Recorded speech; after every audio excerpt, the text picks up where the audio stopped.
It's a great day in Kershaw County. We have a quorum. I believe Mr. Jones is on the way. We've had a great retreat. I thank the county staff, especially Mr. Carpenter and Vic and Danny and the rest that came and spent their Saturday locked up with this rough bunch working on the future of our county. And meanwhile, we've got new schools and new parks and a trained and ready workforce. So it is a great day here. We've also got a new granddad, Mr. Gardner, is celebrating, as Mr. Jones. And finally, I want to recognize Damian Powell here, who's working on his Eagle Scout. Damian, would you stand up and tell us what troop you're in? 303 for the record. Thank you, and congratulations in advance. Welcome to County Council. And with that, we have a full body of council, and I ask Mr. Connell to lead us in the invocation and the Pledge of Allegiance. Thank you. Please stand. Let's pray. Dear Heavenly Father, we're thankful for our many blessings and the opportunity to meet together tonight. We pray for wisdom, guidance, and the Spirit as we try to make decisions regarding policy, but also people. We're thankful for all those who sacrifice, protect, and serve. We pray that as the flu bugs going around and other ailments and distresses are in our community, that will please heal us all. We say this in the name of Jesus Christ. Amen. Amen. Allegiance to the flag of the United States of America, to the republic for which it stands, one nation, under God, indivisible, with liberty and justice for all. Thank you, Mr. Connell. And with that, we welcome our acting attorney, not Ken DeBose, that's his name. That's right. Tommy Morgan. Do we have anybody signed up for public comments, Tommy? Yes, sir, Mr. Chairman. We have four. First, we have Mr. Albert Huff speaking on shipping containers. Very good. Please. Who is that name again, please? Albert Huff. Mr. Huff. As you come forward, sir, we'll limit it to about 5 minutes. Keep your comments on topic. There's no Q&A, no back and forth. We're here just to listen. But if you'll leave your contact number, we'll get back to you on anything you bring up. It's on the floor. Absolutely. And also the rules are that we respect the dignity of the body and the fact that this is the people's house here. Please go ahead. Well, certainly. I'm here to oppose the shipping ordinance container where we have said the first item I don't like is item A. It says shipping containers shall not... Sir, would you talk into the mic? Excuse me? Yeah. Talk into the mic. I got Yeah, you. thank you, Mr. Huff. First, this ordinance is poorly written because it says, first off, that shipping containers shall not be used as a principal use or structure. I assume from the way that was written, it should say a habitable structure, but it does not. It says principal use or structure. When you look at the definition of principal use in the zoning regulation, it says the primary purpose for which land or structure is used. When you put that in the definition, it comes up fairly meaningless. It says shipping containers shall not be used as a primary purpose for which land or structure is used. It doesn't make much sense. So obviously they're there for a primary purpose, but the law, I assume, was written to say habitable, but it doesn't. It says primary, which a primary purpose for the land is used. If the land is used as a farm, that means you could use them as a farm, because that's the principal use of the land. If the principal use of the land is to sell hot dogs or have a restaurant, then they could not be used there. That's what it says, shall not be used. You use your strongest language to say shall not, which is universal and implies no exceptions. So that portion is definitely poorly written. And in addition to that, we have plenty of zoning regulations, in subdivisions that don't allow shipping containers. In other places where shipping containers aren't allowed anyway, but in like a general usage, they have been there for years and have done anybody any harm. I think nowadays people look at them as they're ugly, basically, is what this ordinance tries to cover by screening or setbacks or whatever. But they're certainly no more ugly than most of the Dempsey dumpsters we see hanging out at nearly every place we see. And that leads to the item C of this, which says they shall be permanently screened. Now, it doesn't say temporary, it says permanently screened.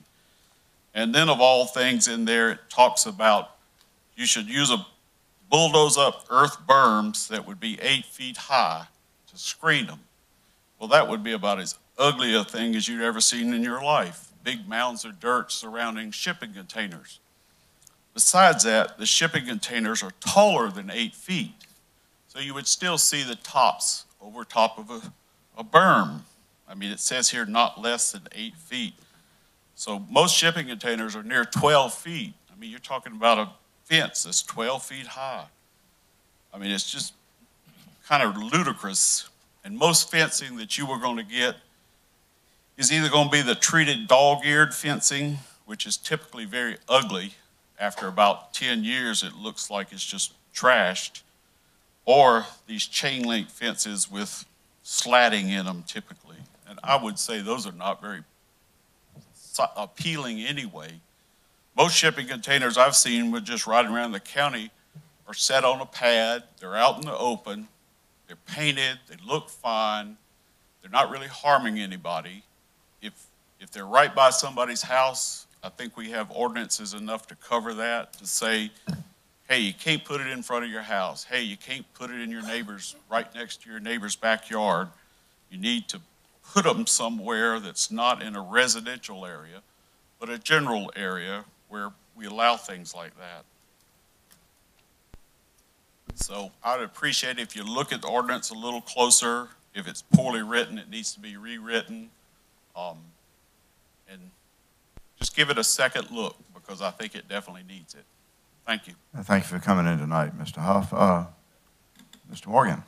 Yes, sir, Mr. Chairman. Next is Mr. Stephen Lee speaking on shipping containers.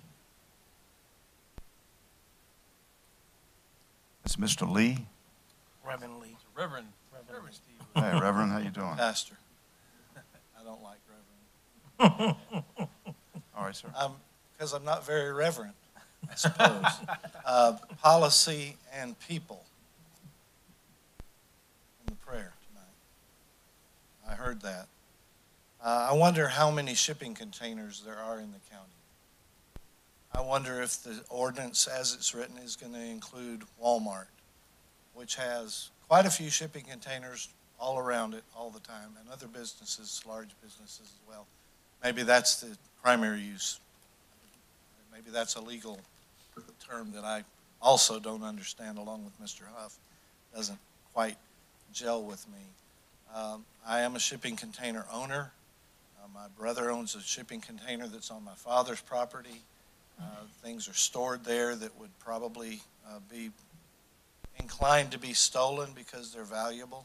I decided to get a shipping container when my theft loss with my farm was approaching $3,000. And I thought, well, I can buy a shipping container and put it on my place for that.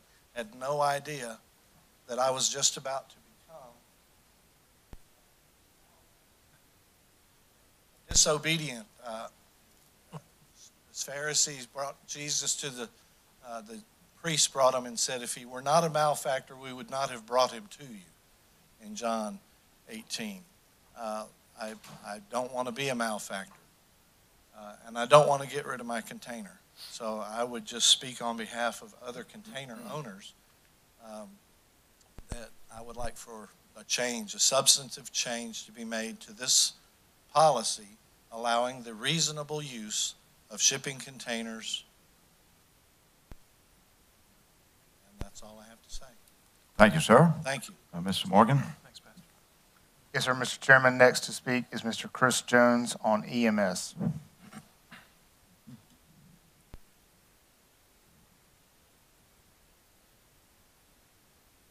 Mr. Chairman, members of council, I come to you tonight, not in any of my official capacities, but as a citizen of Buffalo Mount Pisgah area and I want to give out some thank yous, a little backstory behind it.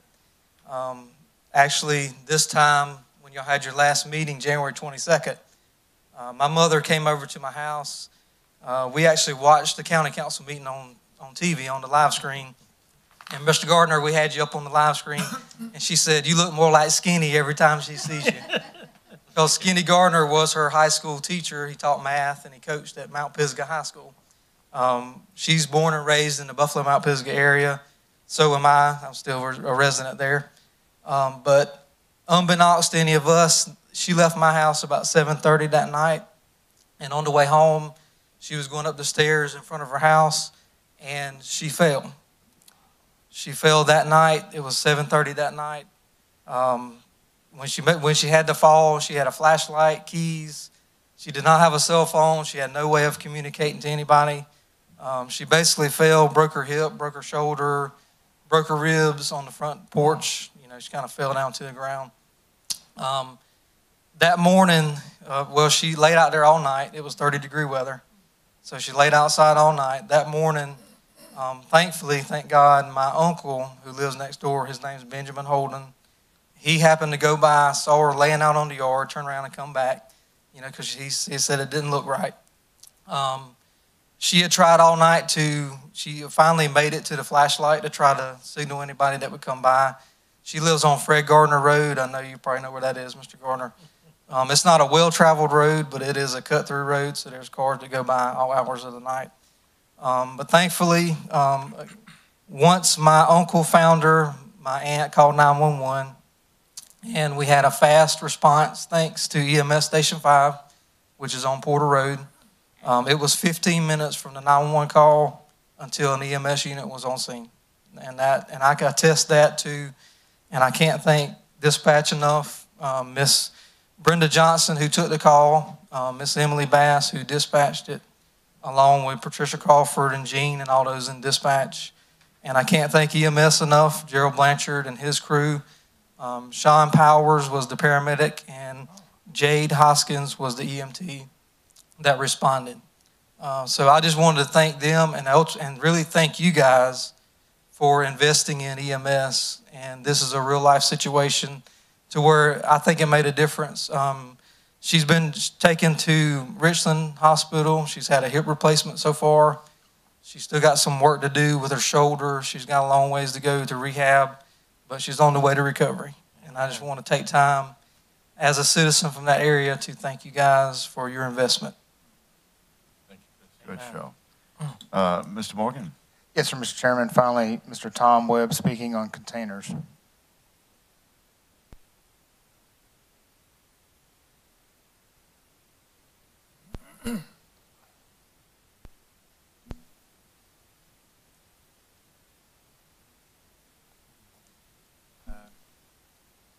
I had a mama and a daddy, and they raised me, according to some people, pretty good. Some of y'all might not think so, but at least they didn't raise a little socialist. And, I think they did pretty good without a lot of government help, no government help. If anything, they helped other people. They didn't receive help. They worked hard, and their parents knew how to raise people without the government telling them all kinds of things, micromanaging their lives. And so I guess that's kind of where I'm coming from. And I'm going to speak on the shipping containers somewhat. I like to speak on a lot of things sometimes at once. And where our laws come from, codified customs, written down what people have been accustomed to. And Americans have been accustomed to an awful lot of freedom. And it's slipping away ordinance by ordinance. If you want to pass another ordinance, I wish you would pass one against ever doing another comprehensive plan. This is an overbearing, un-American way to snow the people with so many ordinances they don't know how to respond. And it gets done again and again. And then that comprehensive plan 10 years ago, where supposedly these shipping containers were prohibited and yet weren't because people still bought them and used them, there's only one sentence in there that says that they would be prohibited. I would just love to see it go back to planning and zoning and undo it all, but I'd like to see you undo the whole thing and go back and try to pass each ordinance that's in there one at a time. good luck with that when people start showing up to say, I don't like it and I don't like it. But that's the American way, and you haven't been following. Whoever passed that comprehensive plan 10 years ago was not doing it the American way. There's some other kind of way that has slipped in here that's not like us. Oh, and the uses for these containers, so many things you could use them for. For instance, they're very lightning proof. You could be in it and get struck by a bolt of lightning and never feel it. You could fasten them down with cables, and a tornado could come through and it would still be there. They're wonderful things, and we should not be deprived of them. So it seems like little by little we start losing something. And way long time ago, Daniel Webster, who was an orator and a lawyer, about 200 years ago, knew something of human nature and what to expect from people. And he wrote something about the Constitution that I'll read you, very, very short. It is hardly too strong to say that the Constitution was made to guard the people against the dangers of good intentions. The dangers of good intentions. There are men in all ages who mean to govern well, but they mean to govern. They promise to be good masters, but they mean to be masters. Like I started out saying, I had a mama and a daddy. And I don't want any of y'all to be my daddy, and especially don't want you to be my mama. Thank you, Mr. Webb. Mr. Morgan. There are no other speakers, Mr. Chairman. Oh, very good, and that completes the public comments. We move now to the adoption of the agenda. It's on the board and in your packet. Can we have a motion to that effect? Mr. Chairman, Yeah. I'd like to make a motion that we adopt the agenda as presented. Okay, Mr. Tucker, a second? Second. Second for Mr. Gardner. Any discussion on the agenda? I'd only point out that we're going to have an executive session tonight, and it doesn't appear that any vote is required, but there may be. That'll be well towards the end. Any further discussion? Seeing there is none, move to a vote. All those in favor so signify. And it's unanimous, and the agenda is adopted. We move to the approval of minutes. We'll do it in two parts.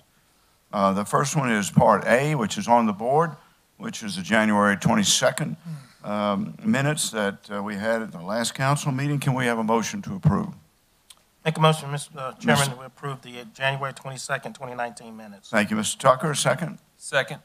A second from Mr. Snodgrass. Any discussion? Seeing there is none, we move to a vote. All those in favor so signify. And it passes unanimously and approved as the minutes for January the 22nd. We move now to the retreat, ably conducted by Mary and Danny and Vic and the whole team of the staff. That's at tab B, and also on the, as required by law, it's also up on the board. Can we have a motion to approve the minutes from the retreat? So moved. Mr. Gardner, a second? Second. Second from Mr. Connell. Thank you, Ben. Any discussion? Seeing there is none, we move to a vote. All those in favor signify by raising your hand. And it's unanimous, Mary, and we move on to the next items in the agenda, the first of which is a series of 3 resolutions.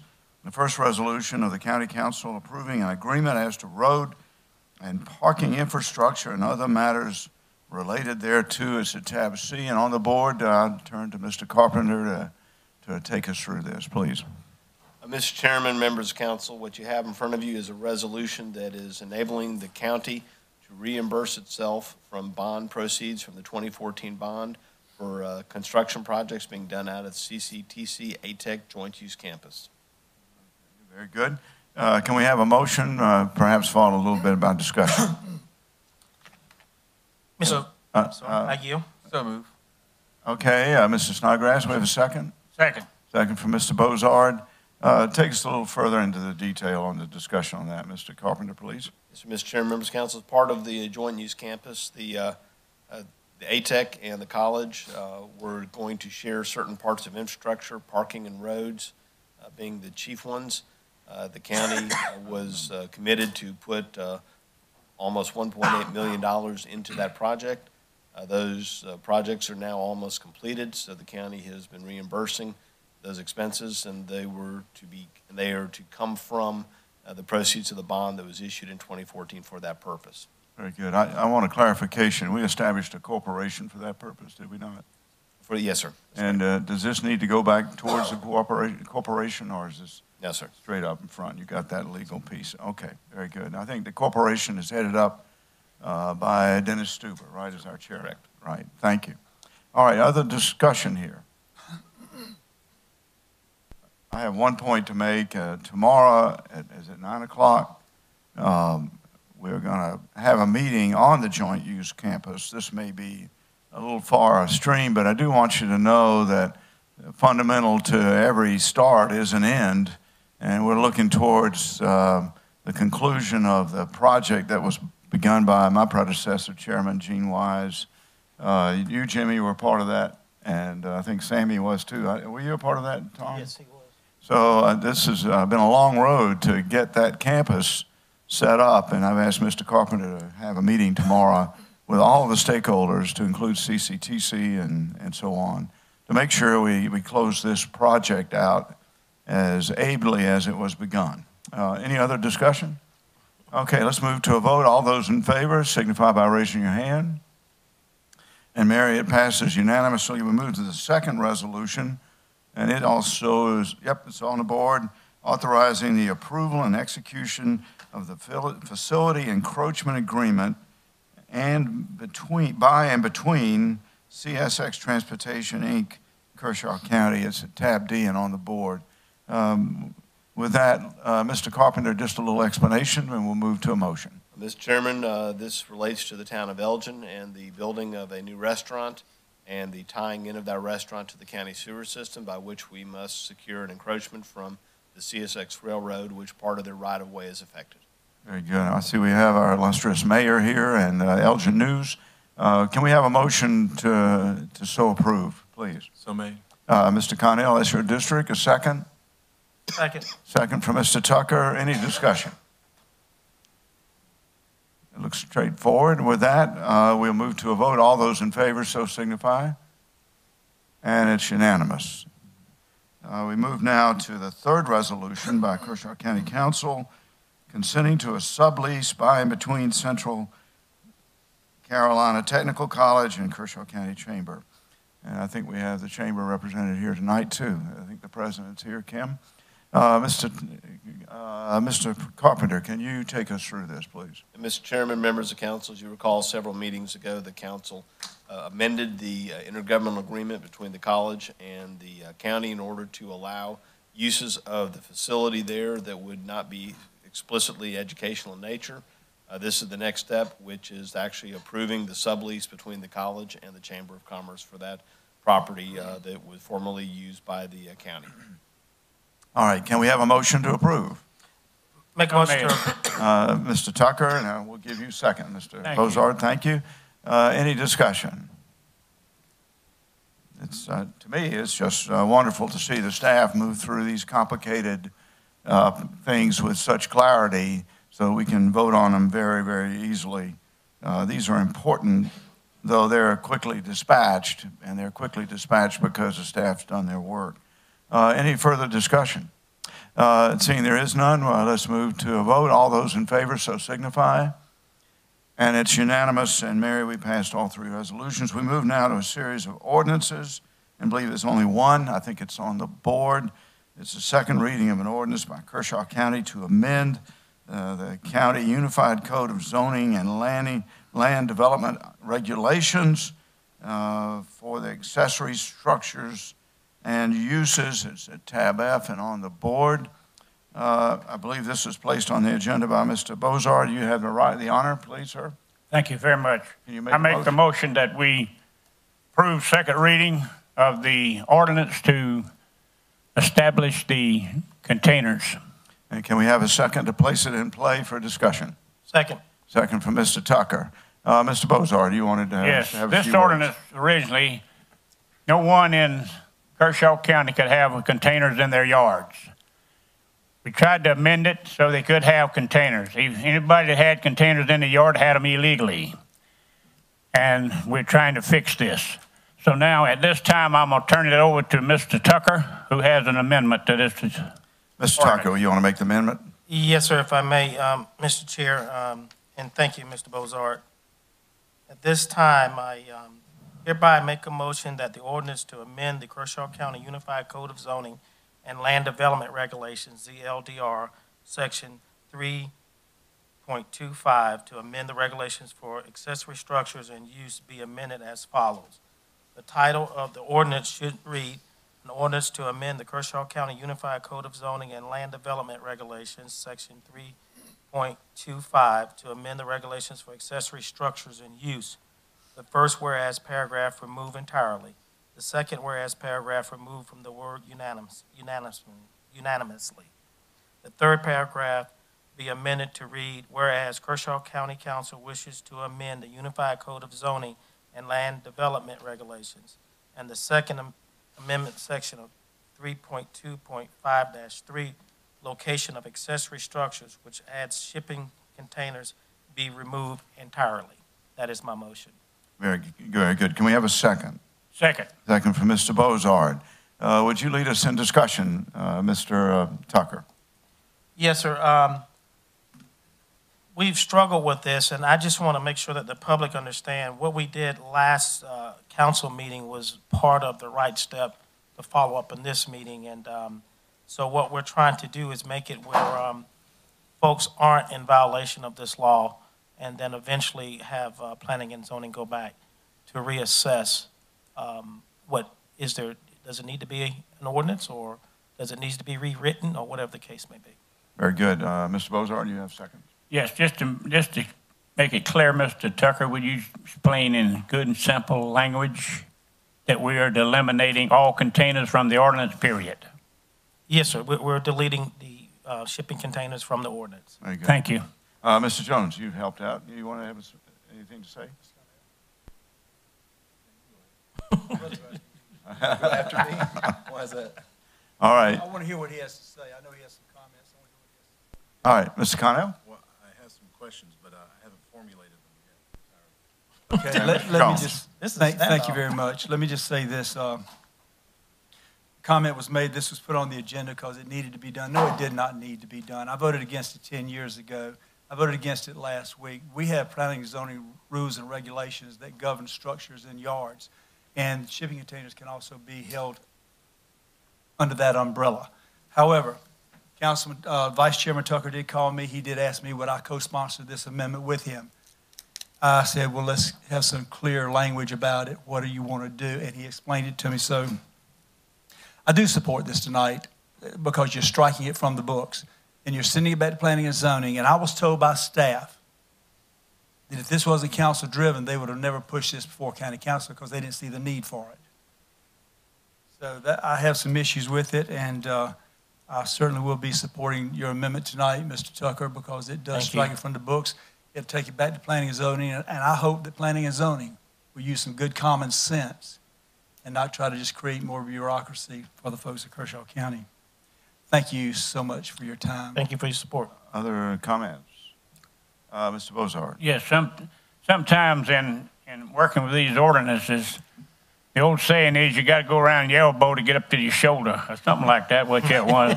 And sometimes it don't think like we're getting there, but we're trying to get there. And there's no straight line. We've got to do other things to get something done. Thank you. Other comments? Okay, David? I just wanted to thank you, Mr. Tucker and Mr. Jones, for working on this. As I stated two weeks ago in the meeting on the 22nd, I've seconded Mr. Bozard's original motion because I felt like it was important to get this on the floor, to have a conversation about it, because just to be clear, everybody who had a shipping container was out of code. And I felt really bad about my friend, Pastor Steve Lee, being a malefactor. I mean, really, it kept me up. You know, he even had a shirt about it. So I felt last week or 2 weeks ago that it was a move that put us in the right direction to have a conversation about this, to allow the public to come and to comment on it. And I believe this motion, this amendment, just further helps us take care of cleaning up some ordinances that just need to be looked at again. So thanks for your work. Welcome. Other comments? Mr. Connell. I formulated the questions now. So I'm looking at section 3.5 2-1, and it also talks about shipping containers. So I anticipate we might, and I've downloaded the most recent version we have online. So I anticipate we might have another amendment coming for third reading. And this is talking about screening. The language kind of makes it apply and kind of doesn't, but it's enough that it's a question and it's talking specifically about shipping containers. I opposed the ordinance on first reading because it was, to be honest, just confusing.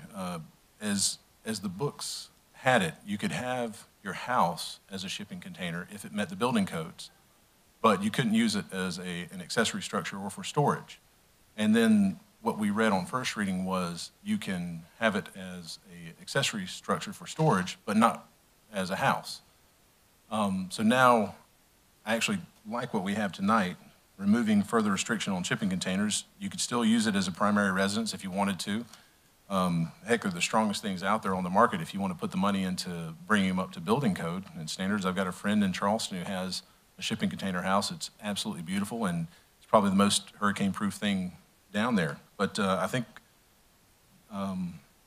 we probably need a little bit more comprehensive look at shipping containers in the ZLDR overall, because we have other ordinances, or at least one that I've found that speaks to it and talks about screening, which is kind of inconsistent, I think, with the comments I've heard tonight of we just want to remove restrictions on shipping containers. One point of clarification for me. So if we remove this restriction tonight, if this motion passes,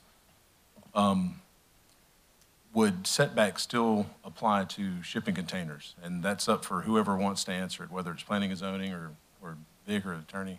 Yeah, well, let's ask Mr. Conley to come on up. Mike? From my understanding, and we talked it over a little bit with the attorney, once you remove that language, there will be no regulations of the shipping containers. Okay, so the hypothetical I would be concerned with is if between now and I understand somebody might want to send this back to planning and zoning, the commission, for maybe a more detailed look at shipping containers. If between now and then somebody puts a shipping container right on their property line within what would be considered a typical setback for an accessory structure, would they then be grandfathered or a non-conforming use if we passed a code later on? Say it's in 2 months or 3 months, we go through multiple readings. Would that be a grandfathered use, and then you'd have this shipping container that would be in a traditional setback? Sure.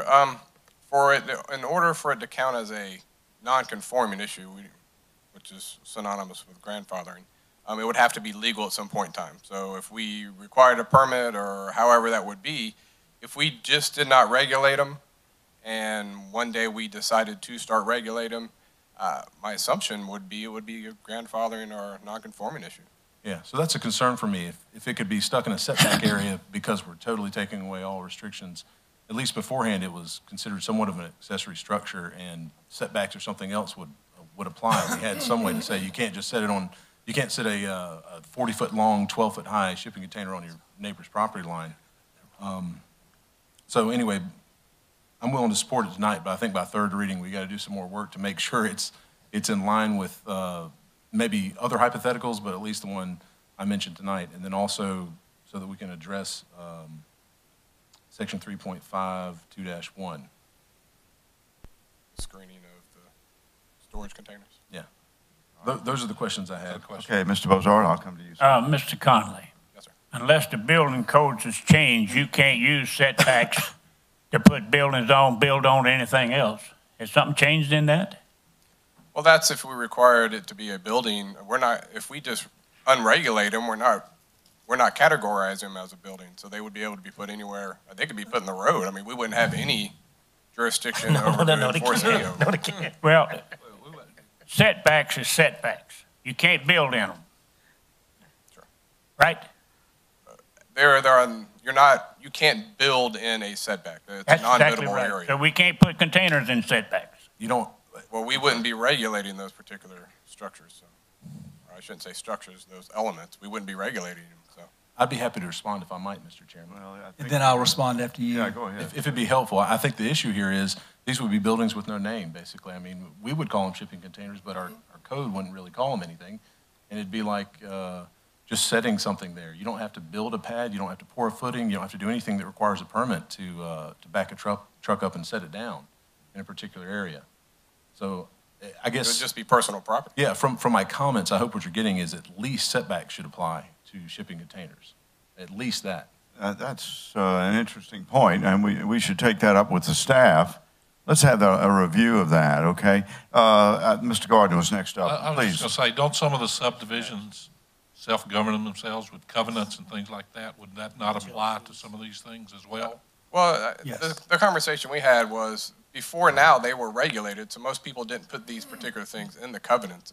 So, I mean, It certainly wouldn't apply to most of the county, but in some subdivisions and things, as they put in certain things such as square footage and things like that when you build a house. I'm just saying, would they not apply in some cases? But, what you're saying is that since this was not in there, maybe they didn't put this in as a covenant? yeah, I don't remember too many covenants that came through addressing particular shipping containers, because shipping containers were outlawed in our ordinance to begin with. Yep, very good. Thank you. Jimmy, please, sir. Thank you.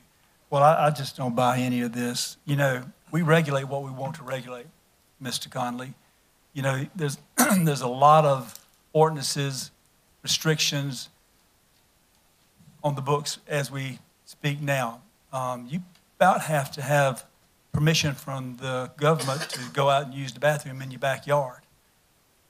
And I just don't buy. I think it's a convenient thing to say to try to get more regulation. Well, we can't enforce that now under the existing regulation. We're going to need new regulation. When I believe, and I'm going to ask the county attorney to study this and get back with us, that, and because I know I'm right on this, even if they come back and disagree with me.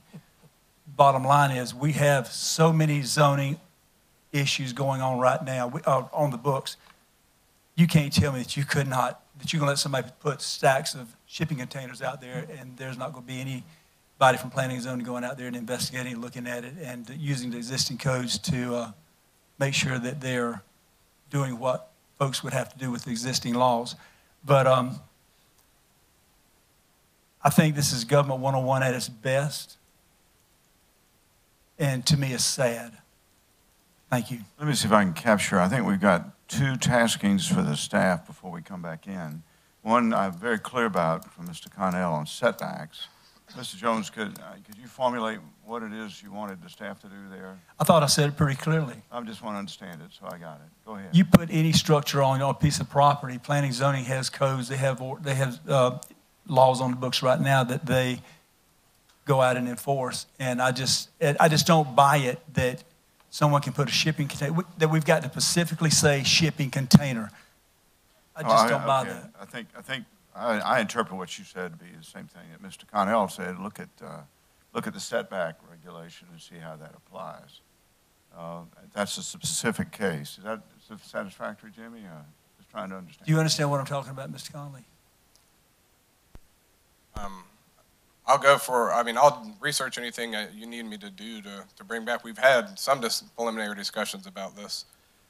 Just from my layman's reading of it, once you deregulate it, we won't have the ability to regulate it, unless I'm told otherwise by our attorneys. Okay. Well, see, that's the point that Mr. Connell said. So we're back to Mr. Connell's point, and I for one, would like to support Mr. Connell's point. Jimmy, is that all right? Thank you, Mr. Chairman. If I may, I would like to ask the county attorney to take this under consideration, look at it, and formulate an opinion and give it to us. Yeah, well, okay. One other thing, please. Go ahead, Mr. Would you mind going over your point again, please? 'Cause apparently I didn't understand it. Which one? The setback. As I read the definitions, if I might, Mr. Chairman. Right. Go As ahead. I read the definitions and applications of what we say can't be in a setback area or can't be in any particular area, by removing this regulation, we might run the risk of taking shipping containers out of that definition, if that makes sense. So we do say, to Mr. Jones' point, we do say certain things can't be in a setback area. And if we make this change, as it's been suggested tonight, and it goes through third reading, I'm suggesting we need to look at it closely so we don't run the risk of just not having shipping containers defined in such a way that you can say, oh, that violates one of the setback requirements. Because I think that would be a terrible result to be in a densely, say you're in a densely zoned and densely populated subdivision, and somebody decides they want to get a shipping container. And I understand this might be an outlandish hypothetical, but you have to run with me a little bit because that's my profession. I have to try to mitigate risk in what I do. And you run the risk of someone having a 15 to 20 foot setback for their house in a very densely zoned area. And if shipping containers aren't addressed, they could put a shipping container right next to the house and not touch the property line, but be 2 inches away from it. And too bad. We removed our regulation and setback definition didn't apply. The way the law is written now, setbacks, those inspectors that he's got working in his office will go out there, and if they see him in setback, they're going to have to make them move it. You cannot put anything in a setback. Okay, I think we got that, Mr. Bozard, and I think if there's more energy on this, I'd sure like to be able to ask the staff to answer these questions as you heard, all right? And we need a legal opinion as well. I find myself in the same court with Mr. Connell that we need specificity because we already have regulations that might apply here, and I wouldn't ask you, Mr. Conley, to stand up here and make a matter on the record when you're not informed by a good piece of study of all the material, okay? Mr. Jones. Thank you, Mr. Chairman. As Mr. Connell stated, the issue I brought up, or the issue he brought up, might be of concern. So Mr. Connell's an attorney, and he doesn't even have a clear reading of it. I seem to think that there are ordinances on the books that they can enforce if they want to enforce them. And I'm glad that we're going to ask the county attorney to look at it, and I'll be glad to help you in any way I can. Yeah, I would suggest to you that the county attorney's input is essential, but Mr. Carpenter will decide how that be done as a staff matter. But I certainly agree. It was a joke. I'm sure. Mr. Snodgrass. Question. On your motion, did you specify, because I know in the written part, that we would direct staff to take it to zoning commission for them to look at again to come back for advice? Is that correct? That's not in my motion tonight. My amendment tonight was just to amend it as I read it, but I gave you that portion that I will introduce on the motion at third reading and public hearing next meeting. Great. I'm ready to call the question, gentlemen, unless you have another question. Just quickly. I mean, Mr. Connell's remarks does make us think, and this is how county government works. This is why we have 3 readings to ask these questions, because I think about in my district, if you're RD1, RD2, GD, or MRD, I mean, if you want a container, that's great. That's fine. That's where Mr. Steve is zoned at. But a lot of East Camden, what I represent, is RD10, RD15, RD20. And this is a densely populated area where they wouldn't have room to put a shipping container. I mean, some places you would. So I am a little hesitant, knowing that if we strike this, then it's Wild West. I mean, no holds bar.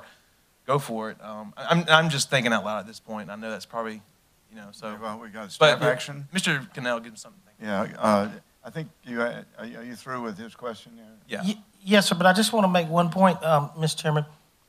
What we're doing tonight does not remove the ordinance that's on the book. So we still got chance by next reading to address any of these concerns. I mean, it's still against the law, against code right now, because we have not had a third reading and a public hearing yet. So it's not like everybody's going to go haywire. The problem comes in the concerns is once we do third reading and by the time we wait for planning and zoning to come back to us, the problems that may come in between that time period. But tonight, we just need to move forward. Okay. Mr. Jones? Thank you, Mr. Chairman. Thank you, Mr. Tucker. Councilor Snodgrass, let me just say this, that, HOAs are out there in a lot of these subdivisions. They have them, and they can enforce them through that. And I also say they can be enforced through that, or they can establish one. And then, too, we have ordinances on the books that I just believe that I have no fear of them going wild personally and just becoming some kind of epidemic within the county. So having said that, I'm going to certainly support Mr. Tucker's amendment. I think it's the right thing to do. Are y'all ready to call the question? I have just one comment. One more question. Just a comment that will clarify, and it's really credit to Mr. Conley. I think he summed up what I'm trying to say the best. As we stew on this between now and next reading, that on some level you would start to consider shipping containers as personal property. It could be a little tiny baby-sized shipping container, or it could be a big old shipping container. but it might be treated as personal property. And what he's saying is we may not have regulations that apply to personal property being set in setbacks. Okay, That's very the first good. one. We have a motion, first and second, and we now have to move to a vote to the Thank you, Mr. amendment to the original motion. All those in favor of the amendment, so signify. And the amendment passes unanimously with some homework. We now have to move to the amendment, to the motion as amended. And all those in favor of the motion as amended, so signify. And it's unanimous, and thank you, gentlemen. That was an excellent dialogue, and I think we learned a few things. Yes, We move now, and it moves on to a third reading as amended. Mary, I hope you got all that verbatim, right? All right, and that's a messy business, but we're getting it done. We move now to new business. We have 4 items under new business. The first one, item number 1, should be up. There it is. Quotes for new fire service trucks at tab G. All right, Mr. Carpenter, do your magic. Mr. Chairman, members of council, you have in front of you tonight for your approval the purchase of 2 fire trucks. These fire trucks were approved and included in the 2019 budget that we're currently in. The specs have been vetted and approved. The delivery of these trucks will be within 90 to 120 days, and the departments that will be the beneficiaries is Cassett and Westville. Excellent. All right, can we have a motion to approve? Make a motion that we approve the lowest bid. Mr. Tucker, a second. Second. Second from Mr. Snodgrass. Discussion.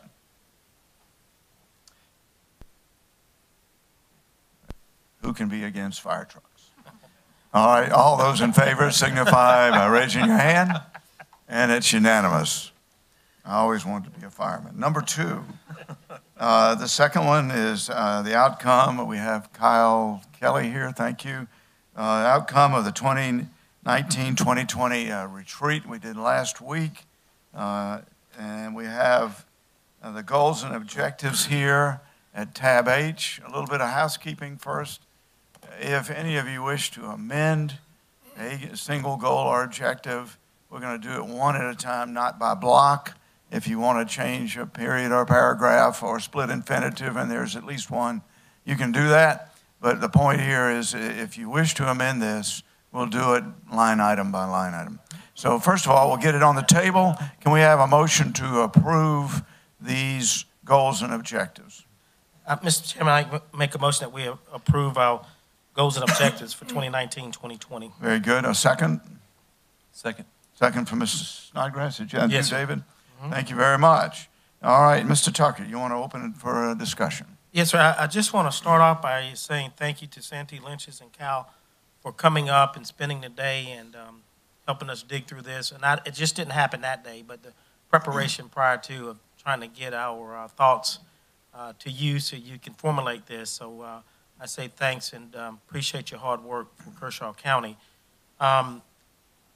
I just want to say also that the retreat I thought went very well, and I'll have some more comments in my council briefing in reference to what I thought as far as for next year that I think we can do a little different or a little better. But I'm acceptable to these goals that we've set and projects, and I look forward to voting on this. Mr. Jones. Thank you, Mr. Chairman. I'll go ahead and get mine out of the way because it makes a whole lot of sense. Let me first say that I regret my early departure right before the goal setting portion of the retreat. I had to leave early due to a family illness. However, after reading the priorities, I'm probably glad that I wasn't there. I feel the Kershaw County Council. I need you to make a motion now. I'm sorry. Or do you want to go ahead and give a speech? I'll be glad to start over. We want to go through them so we can. Yeah, and I have an amendment I'm going to make. Okay, I'll stand by. But you let Mr. Tucker speak without a motion. Why won't you let me speak without a motion? Because you indicated you were going to make some changes. But if you're not going to make the changes now. Well, I was going to speak, and then I was going to make an amendment when we get it on the table. Please go ahead. But I don't mind if you want to go ahead and get a motion on the floor in a second. That'd be terrific. Yeah, so we can see where you're headed. Yeah.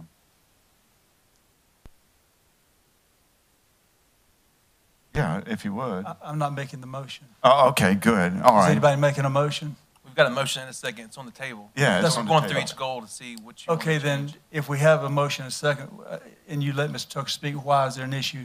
Well, I'm sorry, I didn't mean to interrupt you, but I thought you started out by saying you were going to make an amendment. I so- said I was going to make some comments. Okay, please, And go then ahead. and then I may make an amendment Fine, after my fine. comments. Please, go ahead. This is as confusing as a container law. Yeah.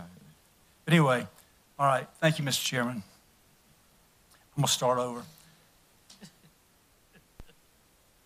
Listen, folks, I feel that the Kershaw County Council goals for the fiscal year 2019-2020 are overly ambitious, overwhelming, and non-realistic. Council has listed 12 items as high priority, 14 items as minimum priority, and 11 items as low priority. However, what disturbs me the most is what is in the high priority list. After everything I have said and brought to council's attention about economic development over the past 6 months and the loss of 604 jobs and a loss of $89 million in investments, and after asking that we get with the county administrator to set realistic goals for him to achieve in 2019-2020 in industrial jobs and investments. Then I look at our high priority list. It's on the board right behind us and right behind you, which has 12 bullet points. And I see the first thing is to form a task force to improve White Pond Road, Whiting Way, and I-20. And there's nothing wrong with this. However, that is a state DOT project. But for that to be our number one thing, I'm lost. The second item is develop recreational splash pads starting in the city through a partnership with the city of Camden. One, how is that more important than industrial jobs and industrial recruiting when we haven't had but 25 industrial jobs over the last 7 years and maybe about $5 million in investments? Two, why didn't we use the same concept we brought when we bought the swampland, the river park, at the river park in Lugoff? Why didn't we partner with the city of Camden over their river park? They're doing the same thing that we're doing. They're going to be spending millions of dollars. They're going to have identical, pretty much, trails and piers and whatever, houses or community centers. But I just don't understand why we couldn't have worked together on that. And that would have been a huge success for us if we could have. One, they're not building in a floodplain, I don't believe. And then I see other items such as identify initiatives to publicly display and leverage the county's military and veterans friendliness. I'm a veteran.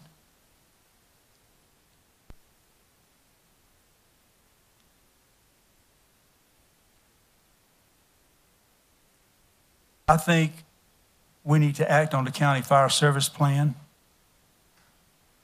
I think we need to do that, and we need to put that in some of the top priorities. But let me just move on, and I'll move very quickly and finish here. There's another bullet point up there that says, and continue the county vehicle replacement program. Folks, that's an administrative issue. We've been doing that for 8 years. Why is that a top priority on the goals for 2019-20? Folks, once again, we are not focusing on industry, jobs, and investment, which we need to and which should be our first priority. I will not support the draft of the Kershaw County Council goals for fiscal year 2019-2020. What I propose is that we only have 3 high priorities that are realistic, 5 medium priorities, and 7 low priorities. I would start by putting economic development as a number 1 high priority and fire service as a number 2 and SROs as a number 3. By focusing on 3 critical areas, we can focus our county's efforts and accomplishments. And I think these are important tasks in bringing good jobs to our citizens and protecting their property and the students of Kershaw County, which are our future. Only then should we focus on other issues after we accomplish those. So having said that, Mr. Chairman, I will go ahead and make the motion that we only have 3 high priorities, 5 medium priorities, and 7 low priorities. And the 3 priorities that are high will be realistic in my view. And I would start by putting economic development as number 1, high priority. The fire service is number 2, and the SROs is number 3.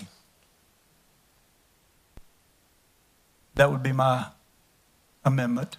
All right, we have an amendment. We have a second.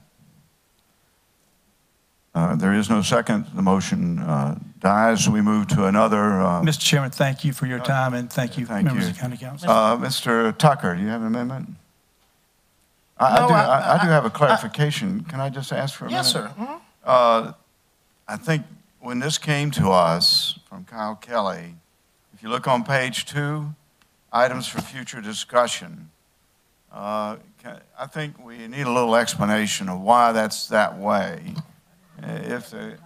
I'll just hold up. I think we need a little explanation as to the formatting here, because it seems to me this ought to be rolled into low priority. Mr. Kelly, you created a little issue here for us. Can you come up and explain the last 2 bullets?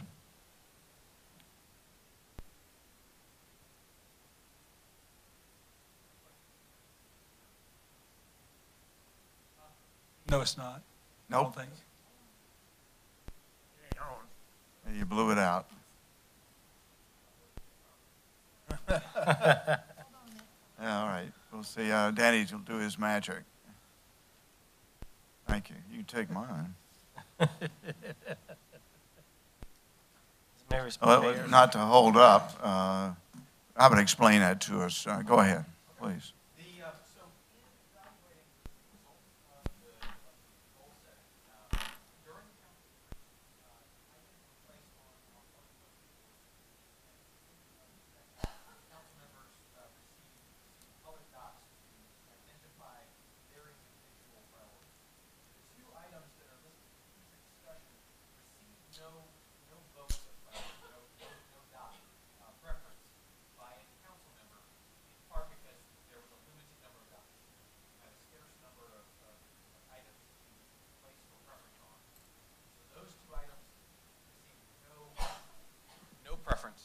Whereas the low priority items received at least 1 indication from a council member that they were a priority. Yeah. I would suggest someone put them up there. We just ran out of dots. And if it's a low priority, we could just roll these in together if somebody wants to make that amendment later on in the discussion. But I did want to point that out to you. Mr. Tucker, I interrupted you. Go ahead. Well, while Mr. Kyle's up there, it is my understanding when we were going through this, and it just hadn't started this year, since you've been facilitating, and even when USC did it, these are not in any type of priority order in their categories. Am I correct by saying that? They are, the order you see is the order of those individual preferences. So while they're categorized in a way that those breaks are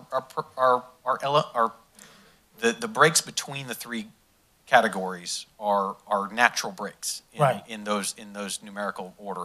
But within those priorities, it's like splitting hairs to rate them one over another. Yeah, so, I mean, you just put them on a piece of paper and we go at them. They're all high priorities, and we can start from the bottom or the middle or do it like a bag of popcorn, just shake it up and pull out of it.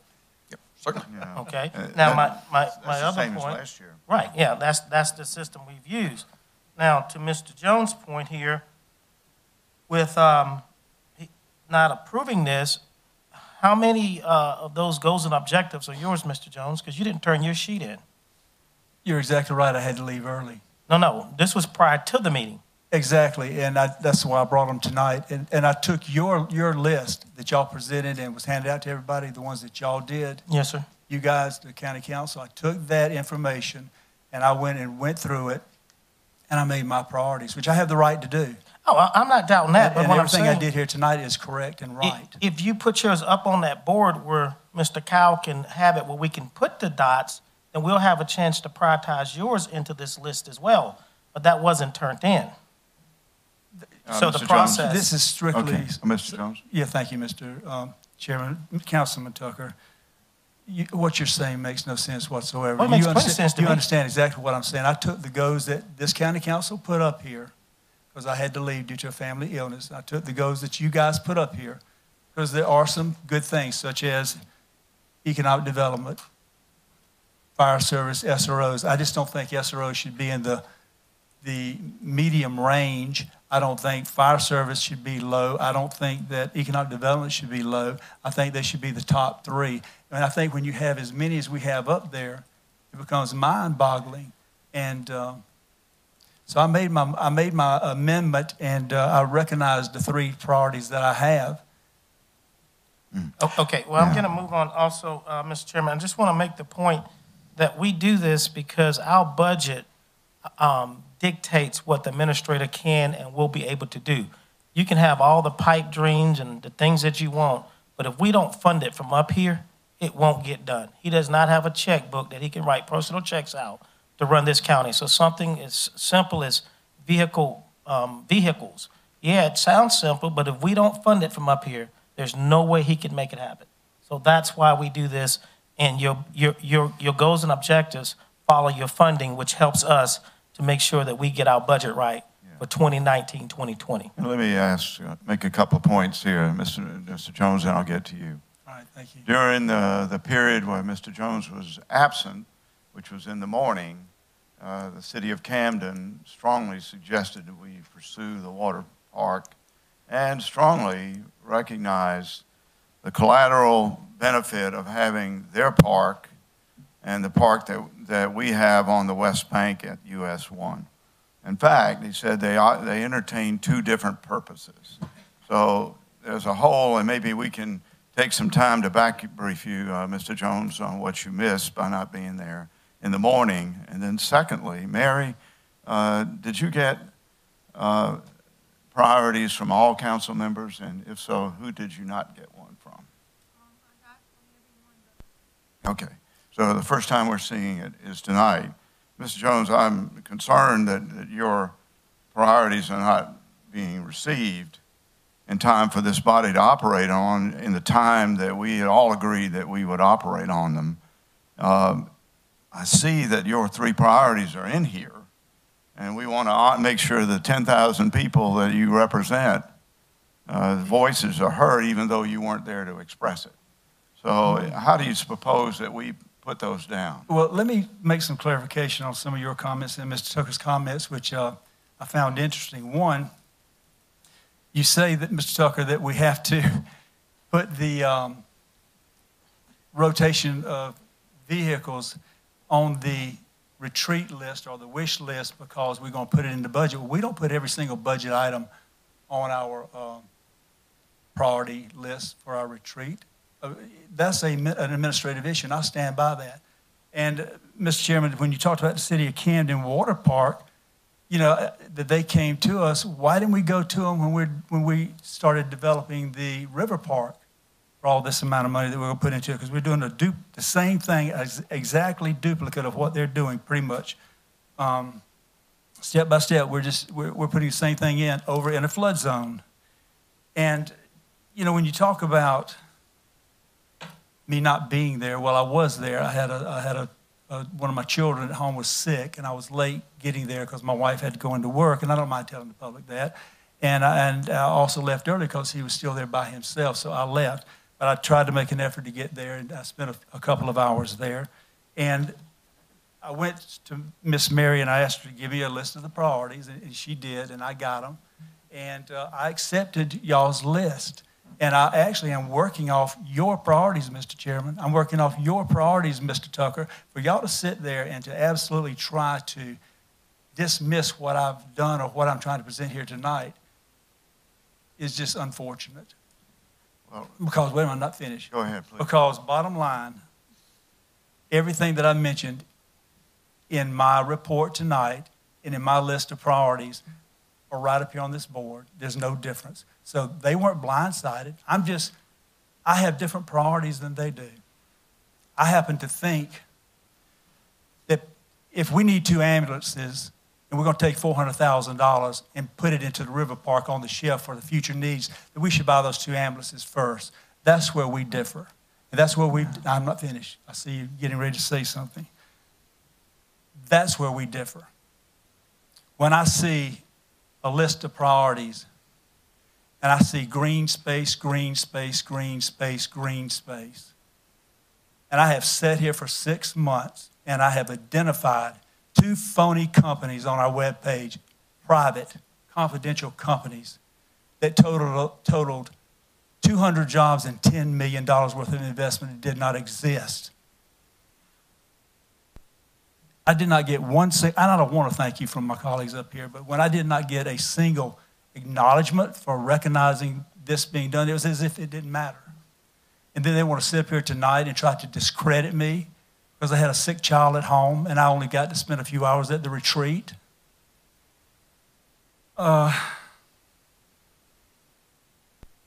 Unbelievable. But I'm going to tell you something. He talked about the 10,000 people I represent, Mr. Chairman. Mr. Chairman, I represent 63,000 or whatever people in this county. I don't represent just my district. I've been doing it going on 13 years.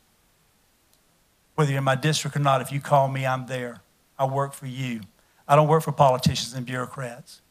And they're attacking me tonight. And that's okay. I can handle it. That's what the people elected me for, to stand up and be a voice. And I will be a voice for what I think is right. I don't think they did anything wrong. I just don't agree with them. But because I don't agree with them, they want to try to personally discredit me and tear me down. Well, I'm not here to do that to them.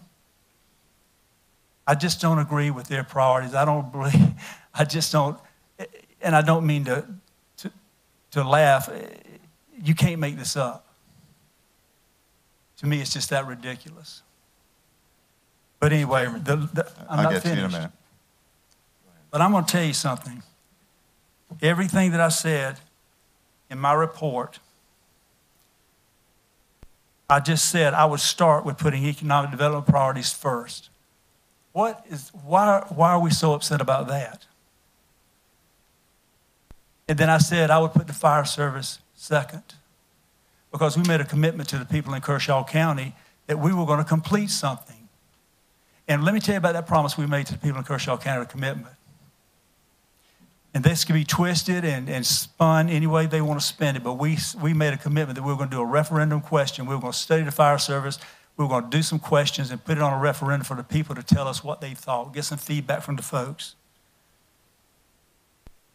And then SROs. Boy, that I won't go into all of it, but that is a nightmare. We on this council screwed that up. We messed that up. We were funding SROs for 12 whatever years. Then all of a sudden we figured out, well, hey, if we can dump the SROs on the school district, switch them over to them, free up our $750,000, and we got money, we can put that somewhere else and have the school district create a new millage or find the funding to do the SROs. And they can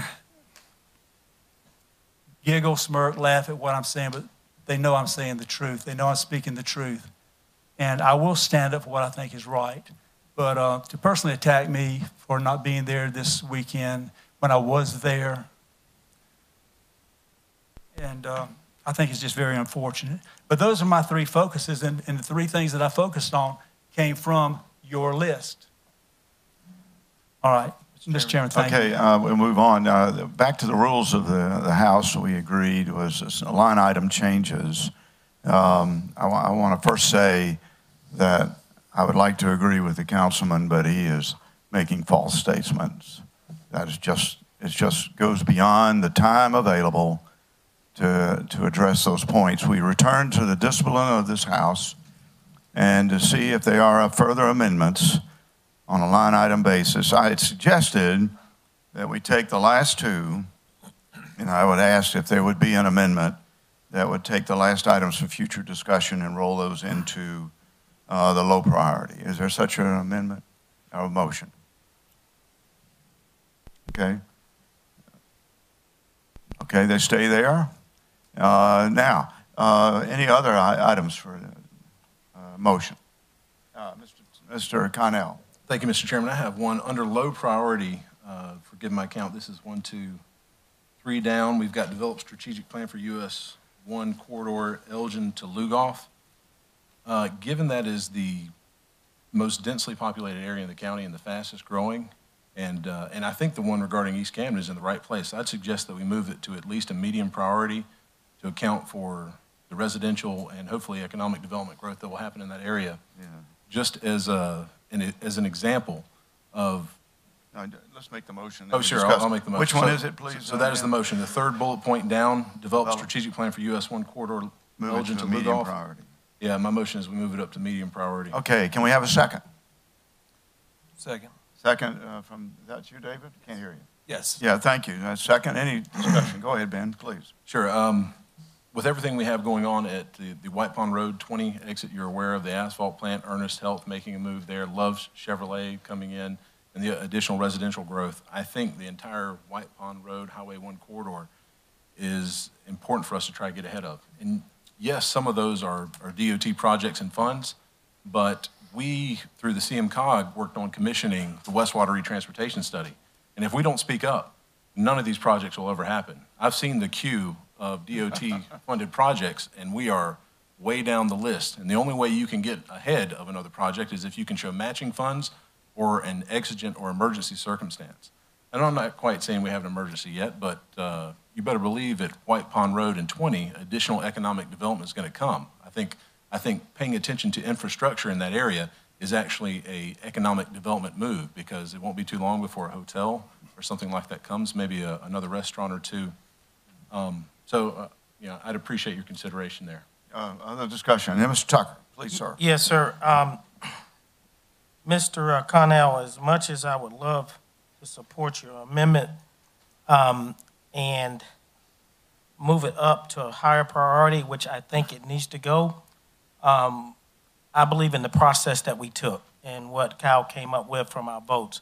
We had that opportunity to speak to that with our dots, and we didn't. So I'm going to not support this tonight and support the process that we did, because what I don't want to get in the habit of doing is rearranging what our priorities are during the retreat after the fact.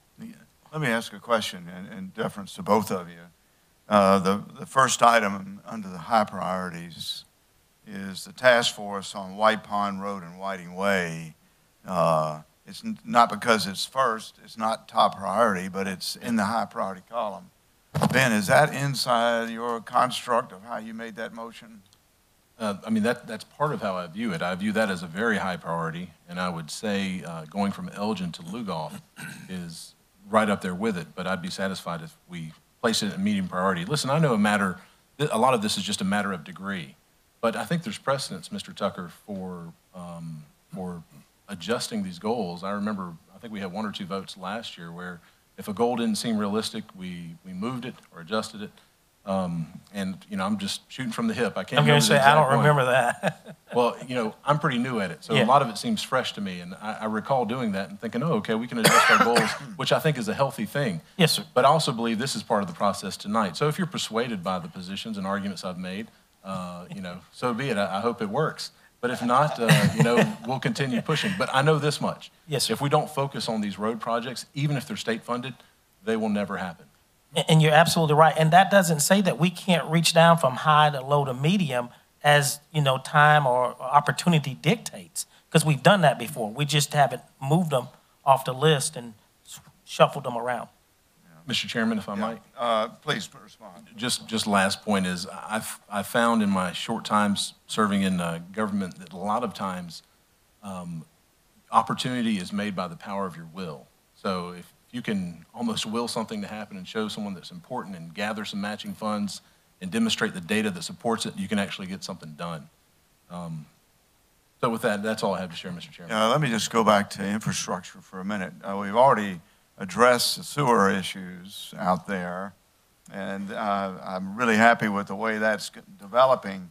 But if you go to this West Water Retransportation study that you, Ben, I, and others, and Mayor Emmons slaved over, much of that is in the high priority as expressed to that other cog, the CM cog in Richland, that controls transportation money.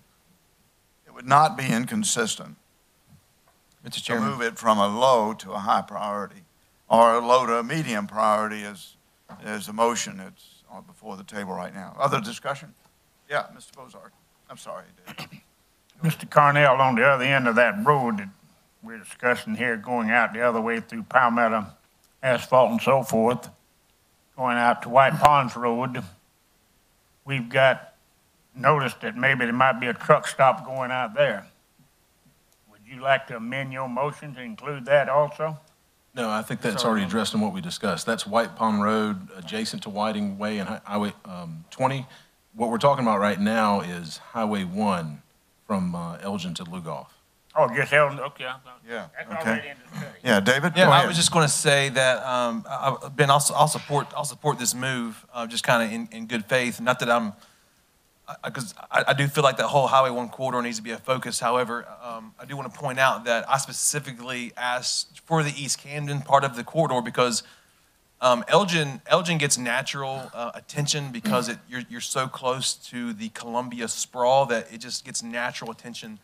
I'm hoping that what can remain a medium and a high priority goal is Highway 1 in East Camden because it is one of the most densely populated, unincorporated areas of our county. And I believe that it has gone under such neglect over the last few years that I believe as we give attention to it, that it too has a lot of potential to have a lot of development. So I'm definitely with you of kind of moving your side up to kind of be even at the same time, just want to make it clear that that was my goal to put in there to make sure that East Camden finally got its fair shake and kind of a fair deal at the county table. And excited about that. I'll share more of that probably in my remarks. But I have another motion that I'll make, and I'm assuming we'll need to get past this one as far as moving a priority.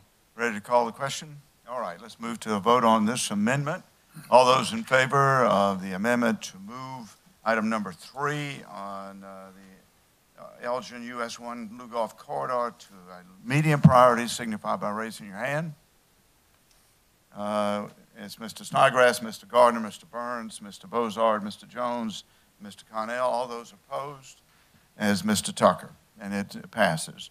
Other amendments? You said you had one, Mr. Yeah, I would. Would it be out of order to entertain a motion? Mr. Jones, yours and my delivery system is not exactly the same. But you did say something that. What's your motion, and then we'll talk about it. Okay, I'll make a motion. We move SRO to high priority. Okay. Second. And we have a second from Mr. Jones. Discussion from you, sir. Yeah, I honestly, that was kind of oversight on my part. I just when we do these goals, I didn't take them just in one particular order. For me, this was just a way for county to kind of get these on the board. And it's not that the first one is the most important and the last one is the last important. It was just, hey, let's get this on the board so staff can know what we're thinking about from a policy standpoint on how to begin to create the budget. So I didn't mean to miss the SRO. I mean, we definitely know that's important. And looking forward to having a discussion on that. But that would be my motion. Other discussion? I would like to. Yeah, go ahead, Jimmy. Councilman Snodgrass, let me just tell you, thank you very much. You're a good man, and I know that. Politics is a different world, but bottom line is you're a tough guy. But thank you so much for recognizing that and making that motion, and I was honored. I just didn't want the other stuff to go away. Let's let Mr. Jones finish, please. Mr. Snodgrass. Sorry, I apologize. Go ahead, Mr. Jones. You don't need to apologize to me. There's nothing wrong with us having a little bit of conversation up here. Go ahead, Mr. Jones. Mr. Chairman, relax. No, go ahead. No, just relax. Jones, go right ahead. Well, just relax, please, sir. Go right ahead. You relax. Go right ahead. You relax. You know I'm still. Go ahead. All right. But anyway, thank you so much, Councilman Snodgrass, for that motion. I appreciate it. Thank you, Mr. Chairman. Thank you, sir. Mr. Tucker. For the same reasons, Mr. Snodgrass, I stated to Councilman Cornell, I will be standing my same position. Yeah, Ben, please go ahead. I'd support it to the extent it means we want to emphasize to the state government that they should make true on their promise of having an SRO in every school and funding it. To the extent these goals mean we match them up with funding, you know, I don't know. I just remember the state, the governor's race saying that he was going to fund SROs in every school, and I hope it wasn't just political speech, but that they actually make true on that promise. I didn't see it in the, I'll comment on that. It's not in the House budget. I have not seen it submitted by the governor, so it's so far not in substance in any one of the finance committees in the House or the Senate. Okay. Again, but there has been a discussion, as we shared before. But let me just back up again, and maybe I should have said this up front. Mr. Tucker knows the deal, and that is we're not here today to do the finance part of this. We have now months of budget meetings that include, one, an aggressive economic development plan, two, SROs, and on and on and on. So just like at the State House, it doesn't mean anything until we put money against it, which is the next step. But it's important to know where you're going before you go there. So that was the whole deal about doing goals and objectives. Who wanted to say something? If I may. Yeah, Mr. Jones, go right ahead. What you just said, I totally agree with. The last part of it. Thank you. Others? well, I just, we're all clear that this is just for us to work with the school district, because we all know, because Act 388, this is really, we don't dump it on the school board. Obviously that's their expense, but I am open to making it a priority to work with them to make it, Okay. Ready to call the question here? All right. We have a motion to move the SRO, Officer and School Safety Plan, from medium to a high priority. All those in favor signify by raising your hand. And it's Mr. Jones, Connell, Mr. Bozard, Burns, and Mr. Snodgrass opposed. Mr. Gardner and Mr. Tucker for reasons already stated. Okay, it passes. So we have two amendments. And let me just make sure I got them. Could you restate those two amendments? Strategic plan for US 1 corridor, and the second one, that goes to medium, and the second one is SROs to high. Other amendments? Seeing there are none. If I could, Mr. Chairman, I'd like to make an amendment that we take an aggressive economic development plan. We are setting goals for the administrator for the next year coming up, that we put that as a number one item. So I'm going to restate that and make sure I got it right. Set plans for goals for the administrator as a part of the economic plan. Correct. Do we have a second? Second. Mr. Snodgrass seconds it. Mr. Jones, you want to lead discussion? I think it speaks for itself. We've had, excuse me, Mr. Chairman. Go right ahead. We've had our heads buried in the sand for the last 7 plus years, and I think that it's only reasonable that we set some guidelines and goals that we'd like to see achieved in the year coming up. I think it would be fair to the public. I think they deserve that as well, because we've had no success. And when we sit here and talk about my numbers or my comments not being correct, that was said by members of this county council when I was giving those reports. But then the next day they came off the webpage. Thank you, Mr. Chairman. Thank you. Any other discussion? Mr. Snodgrass, you seem to be on board. I think goals and objectives are always good, as long as they're realistic, and keep the. My second was not to say that I'll agree with every goal that Mr. Jones will put out, but it seemed like a. Okay, Mr. Snodgrass. Mr. Jones, go right ahead. First off, I have said that from the very beginning that they should always be realistic. And second off, I don't think you have to justify why you support me on an issue. Thank you. Mr. Chairman, Mr. Gardner. I think that's already in the high priority. It says develop a more aggressive economic development marketing program. It's already in high priority. I don't know that we need to, Very good. reinvent this. Mr. Tucker, go ahead. I want more clarity. I mean, this is kind of broad and vague, so. Yeah, I can give some clarity. Okay, please. Okay, I would.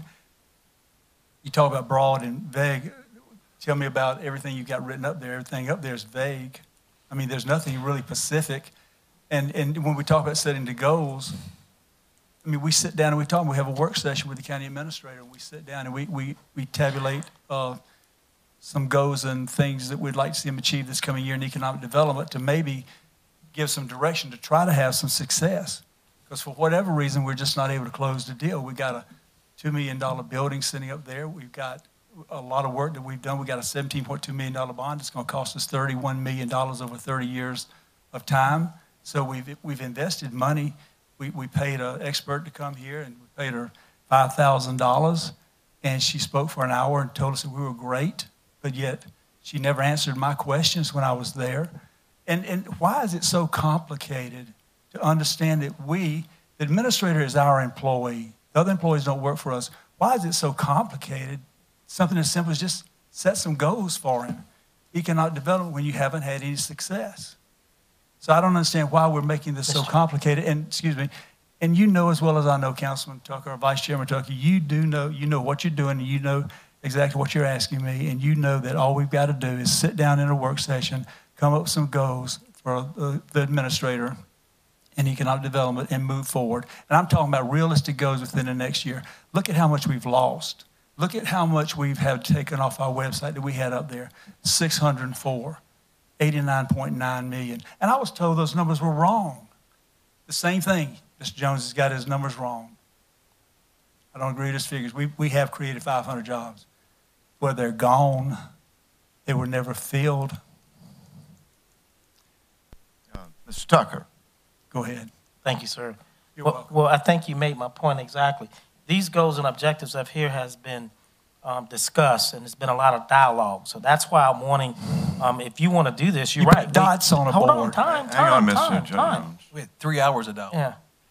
Yeah. There was seriously time spent in dialogue and our good, healthy hours down there and staff going over these objectives and goals. And if you want something for the administrator, we can work on it in the work sessions. I don't have a problem having that conversation and that dialogue, but to put this on this list from the retreat, I think it's inappropriate and not where it goes. Because if that was, then we should have listed, once again, in the request we got from Santee Lynch's, and then it would have been on the bulletin, on those boards, so we could prioritize them. And I say that because, you know, we're going away from the process. And I'm not into going away from the process. We went through this. This is what we said we're going to do. Now, whether we vary a little bit within, but to add stuff and move stuff, I'm not on board tonight. Mr. Chairman. Let's see, anybody else? Mr. Jones, go ahead. First, I don't think we're adding. I think we're just having a discussion, and we're getting to the nuts and bolts of what we'd like to see out of some of the things that are captioned up here. I do want to say one thing to you personally, Mr. Tucker, directly. Yes. Look me straight in the eye, my friend. You are very consistent. You're very passionate about what you believe. I just don't believe in the same things you do. However, I do respect you. Same here. You've always been very polite, and I appreciate that as well. Okay. Any other discussion? Yes. Mr. Bozard. Please, thank you. I want to ask Mr. Carpenter a question. We're discussing this development, countywide community economic development plan with a focus on commercial and real estate initiatives. Is that correct? That was one of the items, yes, sir. Would you explain that to me, please? Well, you mean talking about the executive session? No, right here. In the high priority, where are you? On number. It's like number. Under high priority. Okay. What that was, Mr. Bozard, was we had discussed putting some focus in the county's efforts on attracting retail and commercial growth, 6% growth, if Thank you you. use that term. Now I have another question. Okay. What is the function of the Economic Development Office? Industrial growth. Sir? Industrial growth. Okay. Yeah, wait a minute now. Hold on a minute. Okay, well, go ahead. I'm just waiting. I'm trying to figure out, Mr. Chairman, how we gonna get here. That's what I'm trying to figure out. Okay. How we gonna do this? We gonna get another committee, or what we gonna do? Put extra work on the economic development? Let me impose there. As I said at the retreat, we're going to have an executive session on part of that tonight. Oh, I'm sorry, I'll hush. Thank you. No, but then there's a second issue is we have a work session during the budget session to get at the particulars of that plan going forward. Okay? Well, I was just confused whether we were gonna put another committee together to do this, or. We're going to do it during the budget cycle. Okay, thank you, sir. Yeah. Okay, I'm ready to call the question, but let me first say that it is absolutely false that we've lost jobs. We're at full employment in this county. You got for hire signs everywhere.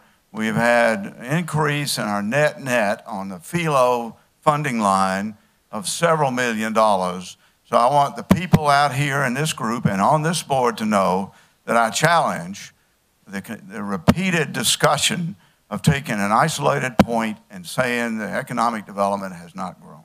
It is demonstrably wrong. Now with that, we move to a vote. All of those in favor of the amendment to the goals and objectives to specify goals and objectives for economic development for the administrator, signify by raising your hand. We have Mr. Snodgrass and Mr. Jones. All those opposed signify. And it's Mr. Connell, Mr. Burns, Mr. Bozard, Mr. Gardner, and Mr. Tucker, and the motion fails. Other motions. Are we ready to move on to the final vote? We have two amendments. Strategic, let me see if I got this right. The strategy, the one, Mr. Connell's amendment to move the US 1 Elgin-Lugoff corridor to medium priority has passed in the first motion. And the second we'll be voting on is moving SROs to high priority. All in favor of the goals and objectives as amended, signify by raising your hand. And we have Mr. Connell, Mr. Bozard, Mr. Burns.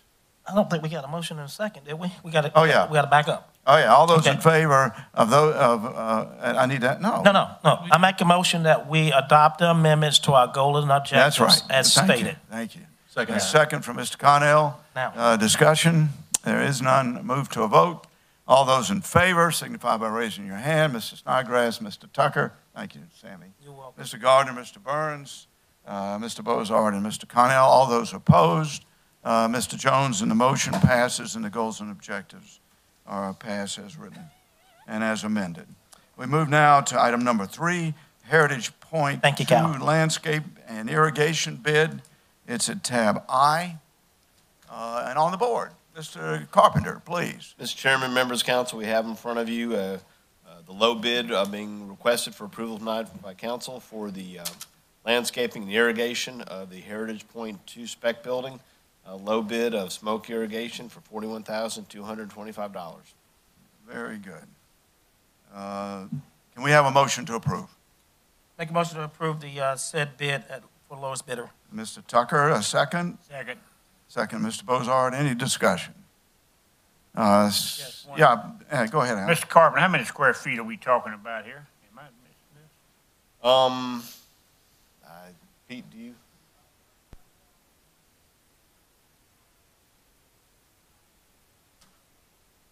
That's 25,000 square feet of sod and a comparable amount of grass seed. Okay. Irrigation system?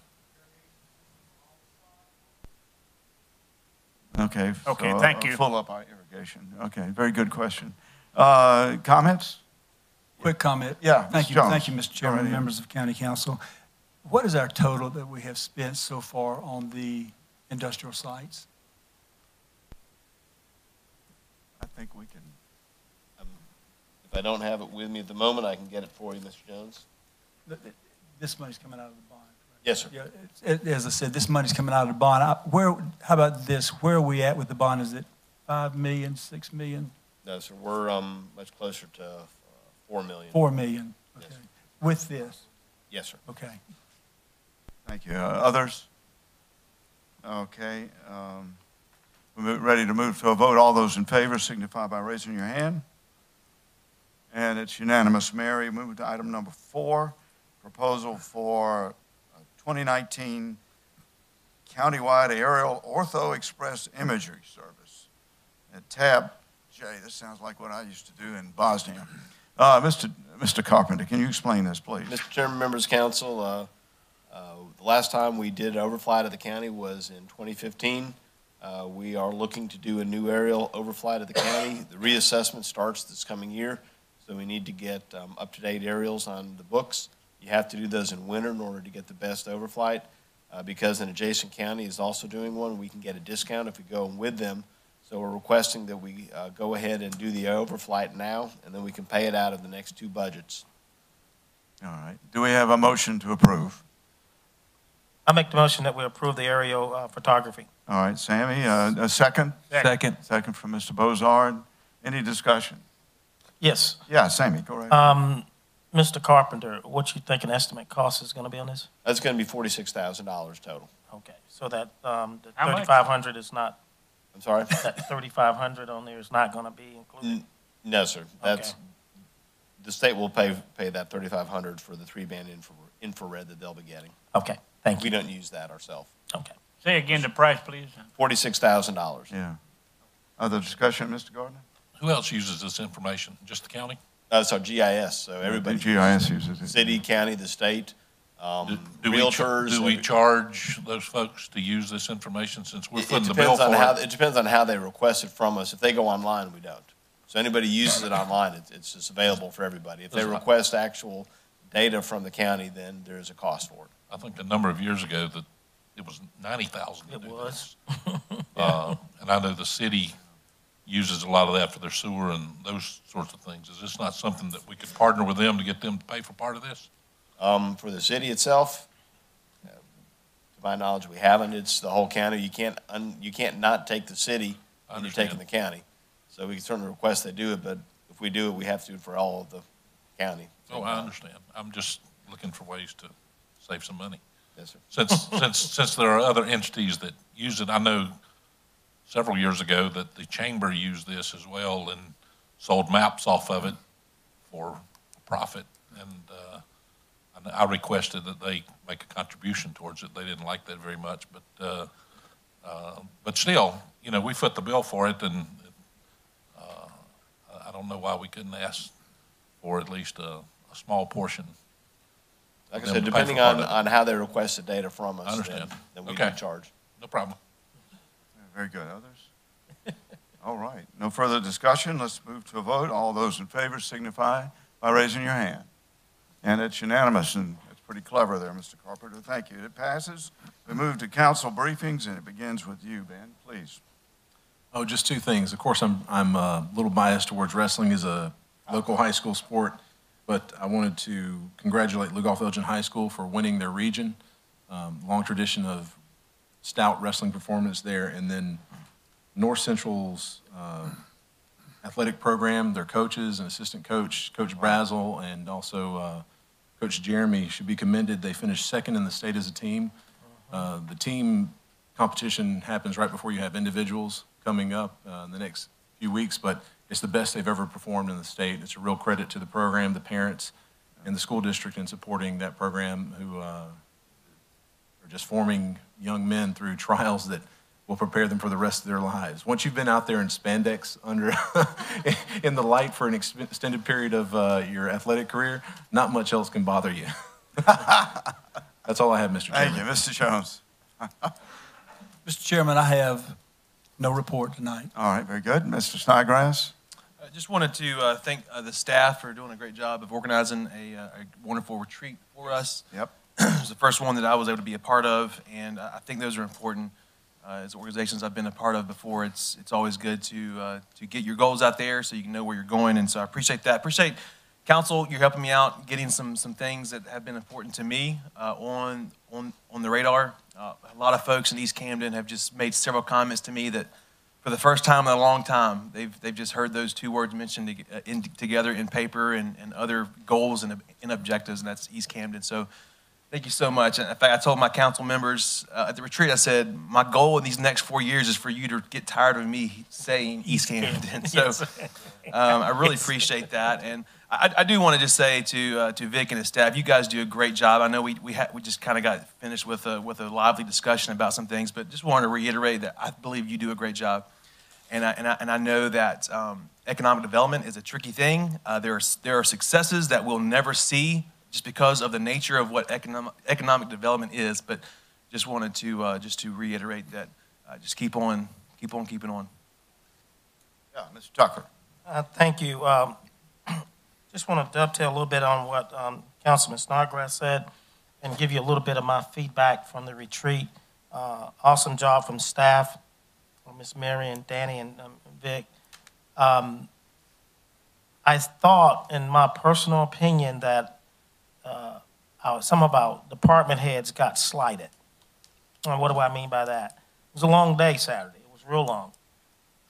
Didn't mind staying, but our administrator had to amend the schedule just so we could stay in the time frame that we stayed in.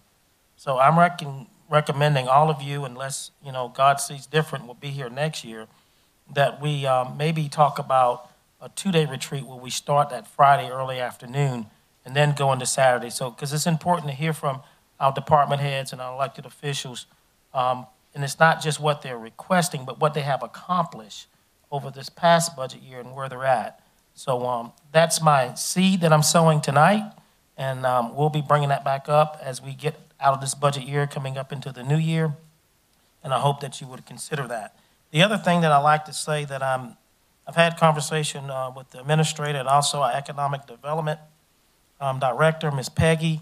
Going to be looking to see if we can maybe reboot our economic development committee. So I'll be getting some feedback and input from all of you, and we're going to see can we get that maybe restructured in a very positive way. And her problem was we didn't show up for meetings. I'm just going to put it out there. The people that were sitting on that board didn't show up, and she felt that she wasn't being productive with that group. So she didn't dissolve it, it dissolved itself. So keep that in mind, that I will be bringing that up and proposing that to my colleagues. That concludes my report. Mr. Gardner. Briefly, Ben kind of stole my thunder on the North Central wrestling team. That's okay. That's okay. I'd like to thank Chris for his report on how important that EMS station that we built on the north end of the county is. That's a testament, and I thank my colleagues for putting that there. We have another one going up in Lugoff now that is vital to the services of our people in our county. And but thank you, Chris, for showing us how important that is to those people in that end of the county. Thank you. Al?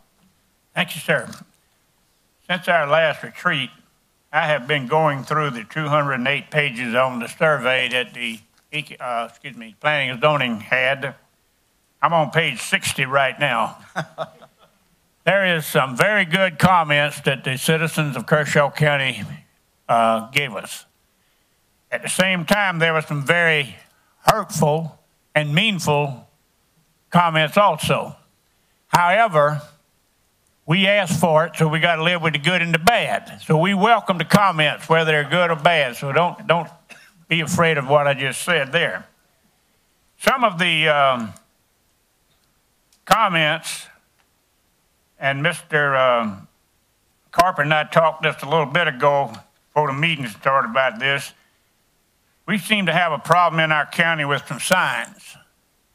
Some's not allowing big enough, and some of them, and I come to find out that the ordinance from Mr.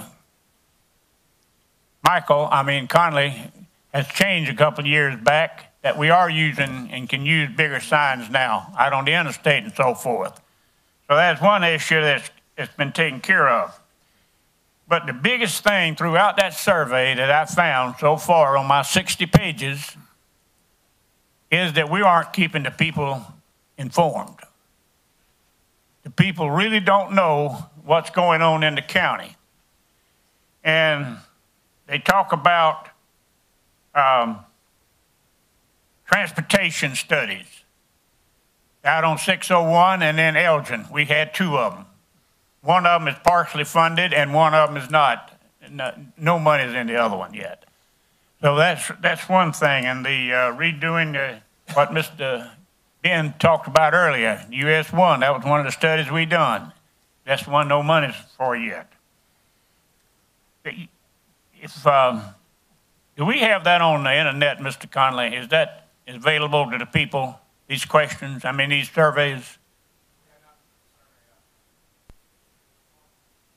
I would suggest that y'all want to get some good education, read it. But they talk about new zoning to protect eyesores. They talk about removal of junk trash and so forth out people's yards. You know, we can only do so much. We talk about ordinance, trying to eliminate a lot of trash. We're dealing with people that own land. They talk about lights off the interstate coming in off of US exit 98 and 92. They need lights out there. They talk about why don't we have some clean community committee. We do have one. We need to put out the information who this committee is, Mr. Carpenter, so if anybody's got these issues, they can come or read it someplace and let them know that we do have a beautification committee. It's called a Clean Community, is what the name of it is. There's a lot of things here, and I said we're not keeping the people informed. And maybe we're dropping our ball on that. Maybe we need to do a better job in keeping the people conformed. They talk about build industrial parks. Apparently, the people don't know that we've got how many parks? 5? Is it 5? 3? Okay, I'm sorry. 3 industrial parks already. And again, Mr. Carpenter, that's what I'm talking about. Maybe we have not been doing our job in informing, keeping the people informed. It's a lot. One fellow said in there that economic development is not a function of government. I'm in the process right now of reading a Democracy Unfolded book written by some educated people here in South Carolina, by all South Carolinians, that said the same thing. Said that government needs to get out of economic development office. Now, whether that's so or not, I'm going to let somebody smarter than me talk about that. But this is comments that you, the citizens of Kershaw County, is in that survey. Like I said again, if you want to see some good reading, go read it. Thank you, Mr. Chairman. Yeah, thank you very much. I'll close it out, and then we'll hear from administrator and the attorney. Yeah, high school sports, it's the best thing in the world. Terrific. You know, we've watched basketball and wrestling, and we now are into the spring ball, both for high school, and I would encourage everybody to also, if you've got children, to sign up for the rec department. I think it's been extended till I think another week or so, but that's for spring ball conducted by the rec department. I direct your attention back to the minutes we just approved, in which it was stated by Dee Dee Caldwell that we're on the right track in economic development, and if anything, we need to be more aggressive, and that is what we're about. And that begins with an executive session we're soon to have, and also the budget sessions to follow. And you've seen the passion that's associated with providing the resources we need so we can provide the services that our children and our families need. We're all about that. Nobody's against it. It's just how to get there. I would also ask you to look at what Kyle Kelly and Mike Conley have done with Vision 2030. This thing is standing the test of time. We're into our 3rd year with this. It's not even 3 years old yet. It won All-America County. It won national level recognition. And we promise the citizens that every year we take a hard look at how we're doing, measure progress from the previous year, and then write the goals and objectives that you just heard us, with passion, I would say, argue about. And now this turns into the next step, which is the budget process. Doesn't mean anything if there's no money placed against it. So we now move into the budget process. Boy, you want to see some fun, come to that. And then we'll come in here and do 3 readings and a public hearing, and we come out the other end. And it'll be really interesting. I'm really looking forward to it. But this is a part of our contract with the county. Every city in this county voted on it in favor. The Chamber of Commerce did, the school district did, and a number of other civic organizations voted in favor of this. And this stood the test of time, and I congratulate Mike and Kyle and all members of the core team, past, present, and future, who helped us get that done. Lastly, it pains me a little bit, and the chairman, to have to say this, but process shouldn't drive out product. And we want to hear from everybody. And as chairman, I've been also asked to be mindful of the time that some of these men up here have. Some of us are businessmen, and some of us lead these proceedings and proceed all over the world tonight. And I am mindful that we have to produce the best product for our county and let every voice be heard, but at the same time, respectful of the process. It allows every voice to be heard, but it also allows us to be respectful of people's time. And on that basis, I would ask that you make sure, Mike, that the Planning and Zoning Committee doesn't take these comments up here wrongly. We greatly appreciate the volunteers in all these committees, the Clean Committee, Clean Community Committee, the Planning and Zoning Committee. Last night I spent time with the Airport Committee. These are our citizens, right, Mr. Webb, who are giving up their free time to give advice to us so we can act on behalf of a huge 770 square mile county. So these deliberations, though heated, should not be taken as disrespectful and taken in a positive tone, because we're passionate about doing the best possible job we can for that. Mr. Administrator. Attorney? Mr. Chairman, no legal briefing, but we do have 2 matters for executive session. Very good. I have an executive session here for 2 items. The first item will require the administrator and present and the EDO office. And the second item will require the attorney and his assistant to come. So I look for a motion that we adjourn for an executive session and return, possibly with a vote, but it is the intent that we not vote unless there is a call for a vote. So can we have a motion to adjourn for an executive session? Mr. Bozard's first, second? Second. Was that you, yes, Sammy? Mr. Tucker, any discussion? All right, well, thank you for a long evening, but it was very productive. With that, let's move to a vote. All those in favor signify by raising your hand. And it's unanimous, and we are adjourned temporarily for an executive session.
Second. from executive session. Second. Tucker, Jones. Tucker.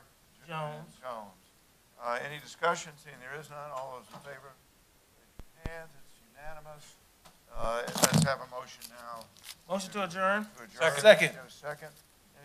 Any Who? discussion? Gardner? No discussion. Gardner. Let's move to a vote. All those in favor signify, and we are adjourned. Thank you. Gentlemen, it's been a wonderful